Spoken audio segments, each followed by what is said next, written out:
Shalom. Apa arti kata mati? Kita sudah mengikuti ada tiga arti mati dalam Alkitab. Istimewanya dalam kitab Kejadian pasal 2 ayat 17. Sekarang arti yang keempat dari kata mati sekaligus arti yang terakhir adalah mati kekal. Mati kekal.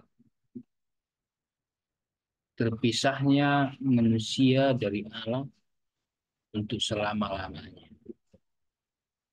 Mati kekal maksudnya adalah terpisahnya manusia dari Allah untuk selama-lamanya. Seharusnya apabila Adam dan Hawa taat kepada Tuhan, hidup kekal adalah menjadi bagian mereka. Tuhan merancang agar Adam dan Hawa itu akan memperoleh hidup kekal asal mereka taat. Sebaliknya, setelah kejatuhan dalam dosa, malahan rupanya bukan hidup kekal yang diterima manusia, melainkan prinsip kematian kekal telah berlaku.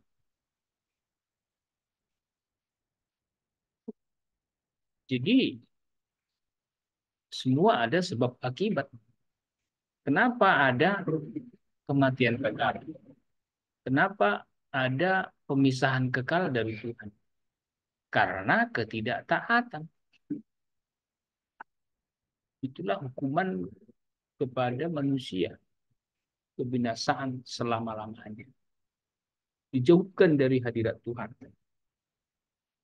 Manusia yang awalnya kudus, bincang-bincang dengan Tuhan, jumpa dengan Tuhan dalam ketenangan, berubah menjadi jauh dari hadirat Tuhan.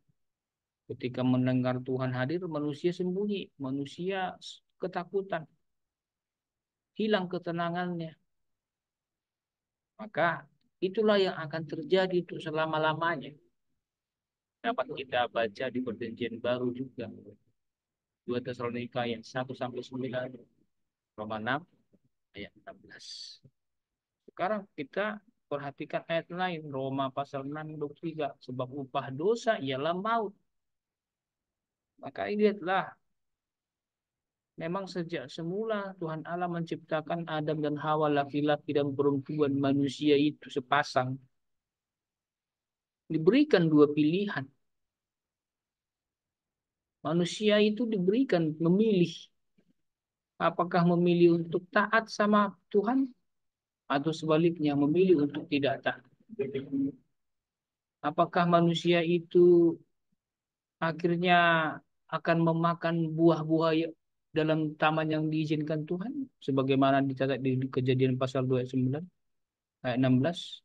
Maka Tuhan menumbuhkan pohon-pohon yang baik untuk dimakan di taman itu, termasuk buah pohon kehidupan.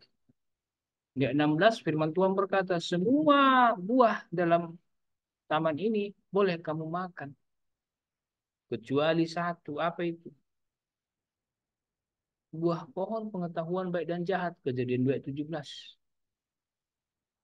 Jadi manusia tinggal memilih.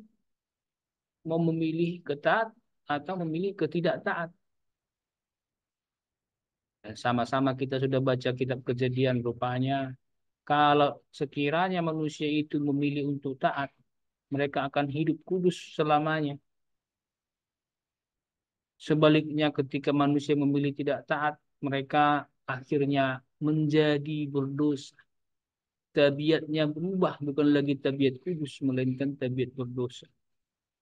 Sekiranya manusia sudah diberikan peluang untuk hidup kekal dan mendapat bagian dalam surga selama-lamanya, tetapi karena memilih untuk tidak taat, manusia yang berdosa itu menuju kepada kematian kekal, neraka kekal. Itulah arti mati yang keempat. Jadi dapatlah kita tarik sekarang kata kunci untuk arti mati adalah terpisah. Yang pertama mati dalam arti fisik. Berpisahnya unsur yang materi, tubuh manusia, dari unsur yang non-materi, rohnya. Yang kedua mati secara moral. Terpisahnya manusia dari hukum Tuhan. Yang ketiga mati secara rohani. Terpisahnya manusia dari hubungan intim dengan Tuhan. Dan yang keempat, mati kekal. Terpisahnya manusia dari Allah untuk selama-lamanya.